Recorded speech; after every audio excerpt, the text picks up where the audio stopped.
철학자 아리스토텔레스는 인간을 두고 정치적 동물이다라고 말했습니다.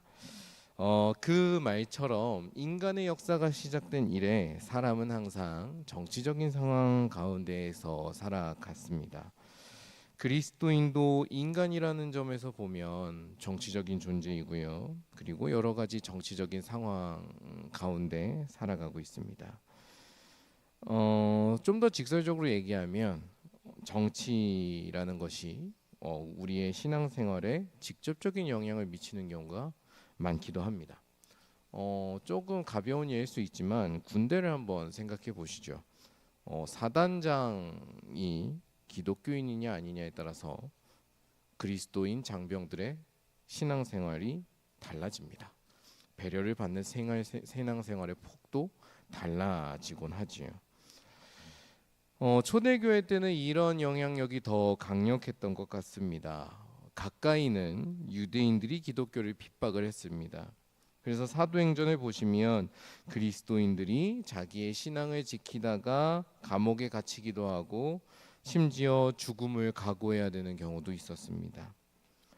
로마 제국 또한 기독교를 박해했지요. 그래서 초대교회 역사를 보면 수많은 그리스도인들이 제국에 붙잡혀서 배교를 종용받고 처형을 당해야 했습니다.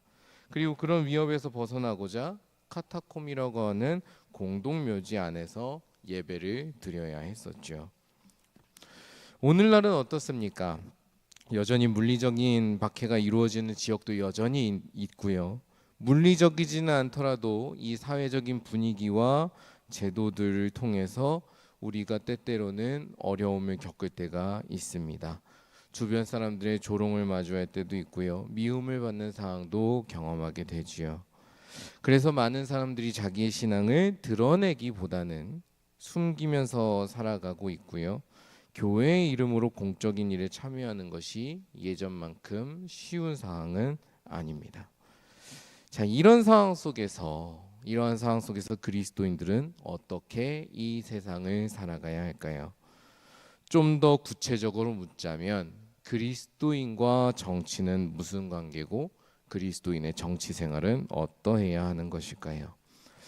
오늘 말씀을 통해서 우리가 이 질문에 대한 답을 한번 찾아가 보고 이 시대를 어떻게 살아가야 될지를 함께 묵상해 보는 시간이 되었으면 좋겠습니다. 먼저 사도 바울은 1절에서 5절에 걸쳐서 의미심장한 메시지를 전합니다. 그 핵심이 1절에 나와 있는데요. 1절을 한번 보겠습니다. 각 사람은 위에 있는 권세들에게 복종하라. 권세는 하나님으로부터 나지 않음이 없나니 모든 권세는 하나님께서 정하신 바라. 아멘. 자, 사도 바울은 이렇게 권면합니다. 우리를 둘러싸고 있는 여러 가지 정치적인 상황들이 있습니다. 그리고 그 정치적인 상황들에는 그 권력을 갖고 있는 통치자라든가 주권자들이 있지요. 우리가 속해 있는 나라라는 제도가 있고요. 그 나라를 구성하는 정치 체제가 있고요. 그 체제를 이끌어가는 통치자들의 권세가 있습니다. 사도 바울은 이야기합니다. 이 모든 것들이 누구로부터 비롯되었느냐? 하나님으로부터 비롯되었다라고 강조를 하는 겁니다. 이렇게 강조를 하는 본문이 있다 보니까 이 말씀이 한때 어떻게 해석이 되었냐면 나라에 무조건적으로 충성하는 것이 좋은 신앙생활이다라는 본문으로 자주 해석이 되었습니다.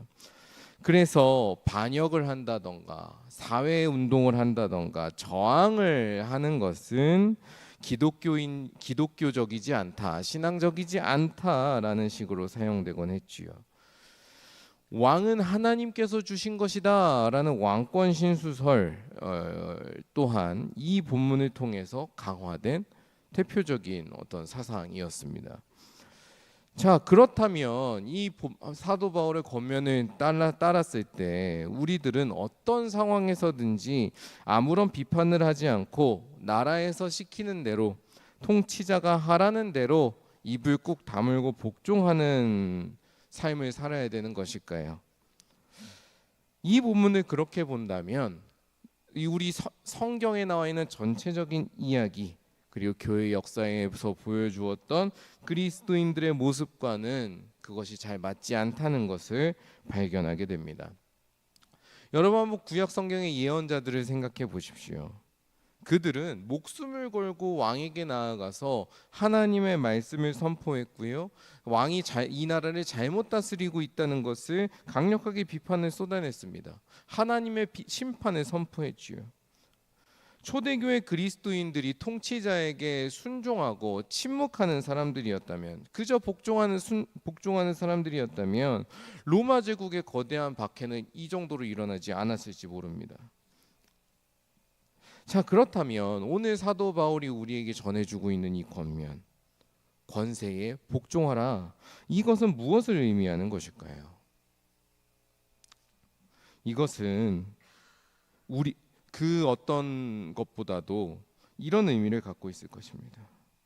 우리가 하나님을 믿고 이 세계에선 담을 수 없는, 이 세계에서 다 드러나지 않는 초월적인 하나님 나라를 바라보면서 살아가고 있지만, 그럼에도 불구하고 우리는 여전히 구체적인 정치적 상황 가운데 살아가고 있다는 것을 기억하라라는 겁니다. 초대 그리스도인들은요, 예수님께서 승천하신 다음에 곧 재림하실 것을 믿었습니다. 곧 재림하셔서 온 땅을 심판하고 이제 하나님의 통치를 이루실 것이라는 걸 철저하게 믿고 살았어요. 이 세상이 곧 끝난다고 생각했던 것이죠. 그렇게 생각을 하니 어떤 일이 벌어졌겠습니까? 나라고 사회고 전혀 신경 쓰지 않는 사람들이 나타났던 겁니다. 현실적인 것들을 다 도외시한 채 그저 재림만을 바라보면서 모든 삶을 내려놓고 살아가는 사람들이 나타나기 시작했던 것이죠. 사도 바울은 그렇게 현실을 버리고 피안적인 삶을 살아가려는 그리스도인들에게 그러지 말라고 권면하고 있는 것입니다. 재림이 다가오더라도 그리스도인들은 여전히 로마 제국이라는 나라 안에서 살아가고 있고, 그 나라의 법과 체제에 영향을 받고 살아가고 있으며, 우리가 그 권세에 영향을 받고 있고 그 권세의 지배 아래 있음을 인정해야 한다는 것이죠. 이것을 인정하지 않게 되면 어떤 일이 벌어지느냐, 아까 제가 잠깐 말씀드린 것처럼 자기의 삶을 완전히 놓아버리게 됩니다. 여러분, 사이비 이단 중에서 종말을 강조하는 이단 집단들을 보면요, 종말이 다가왔으니 하나님께서 예비하신 구원의 땅에 모여서 살아야 된다는 이야기를 합니다. 그래서 머나먼 타지, 아프리카라던가 혹은 이제 오지 같은 데에다가 땅을 구매해 놓고 그곳에서 집단 생활을 하는 단체들이 있지요.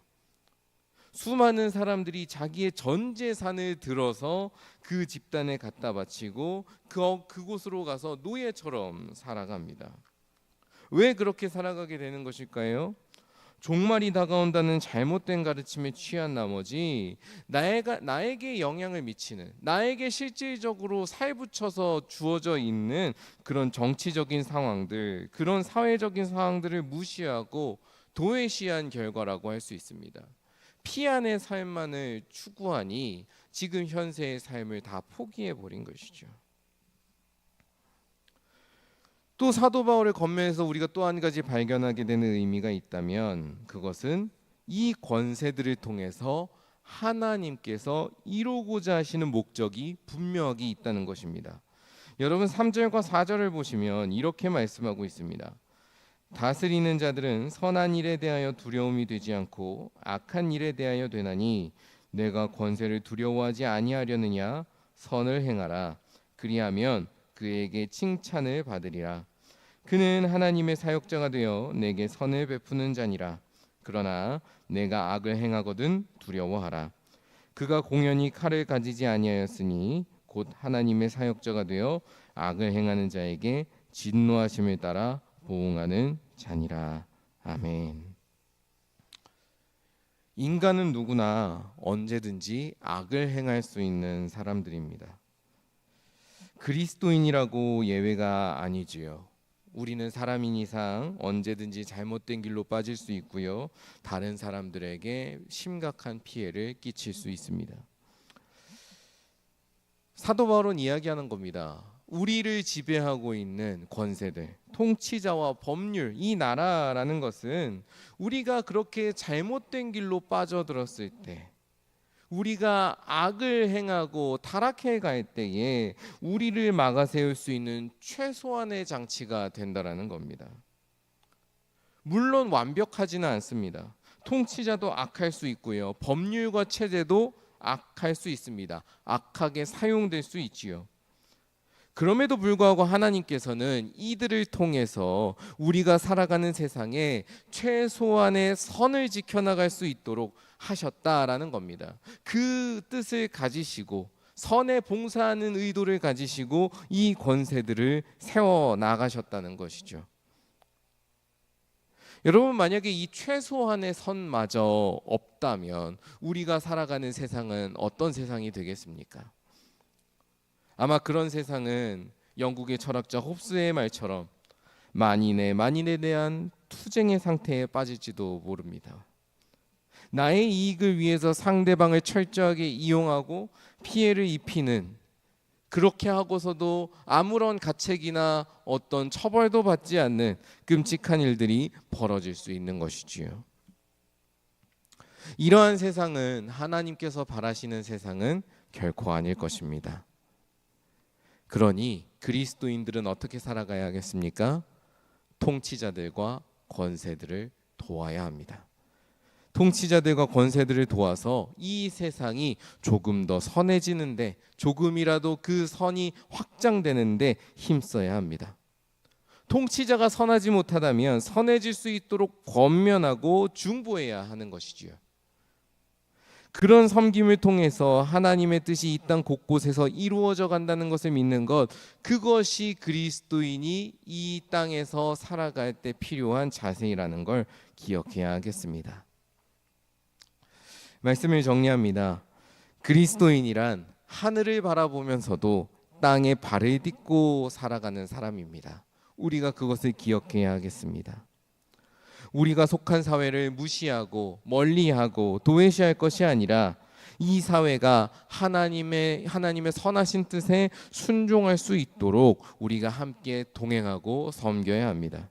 그것이 지금 이 시대에 하나님께서 우리에게 주신 중요한 소명이라고 저는 믿습니다. 오늘 하루 여러분이 속한 자리에서 최선을 다해서 살아가시기 바랍니다. 하나님의 마음으로 살아가는 여러분들을 통해서 이 땅 곳곳에서 하나님의 통치가 증거되고 또 하나님의 선하심이 증거되는 은혜가 있을 줄 믿습니다. 그런 은혜를 받아서 기쁨으로 살아가는 오늘 하루가 되시기를 주님의 이름으로 간절히 축원합니다. 함께 기도하겠습니다. 하나님 아버지, 연약한 우리를 붙들어 주시고 또 세워 주시니 감사합니다. 하나님, 우리에게 여러 가지 권세들을 주시고 또 그 권세의 통치 가운데 놓이게 하셨습니다. 하나님께서 그렇게 하신 데에 어떤 마음을 갖고 하셨는지를 우리가 지금 배웠습니다. 하나님, 이 나라에, 이 땅에 하나님의 선하신 뜻이 이루어질 수 있도록 우리 또한 주어진 자리에 충성하고 또 섬기고 또 하나님을 그 자리에서 청종해 나아가는 사람들이 되게 하여 주옵소서. 하나님, 우리의 작은 섬김과 기도를 통하여서 이 땅 곳 구석구석마다 하나님께서 원하신 대로 선한 일들이 일어나기를 소망합니다. 주님, 우리의 연약한 손과 발, 우리 입술을 사용하여 주옵소서. 하나님, 오늘 하루의 시종을 주님께 또 맡겨드립니다. 어디에 있든지 하나님을 바라보며 그러면서도 이 땅에 발을 딛고 살아가며 그렇게 하나님의 뜻에 순종하고 하나님의 나라를 이 땅에 증거해 나아가며 살아가는 우리들이 되게 하여 주옵소서. 모든 것들을 주님께 온전히 맡겨드리며 예수님의 이름으로 기도드립니다. 아멘. 하늘의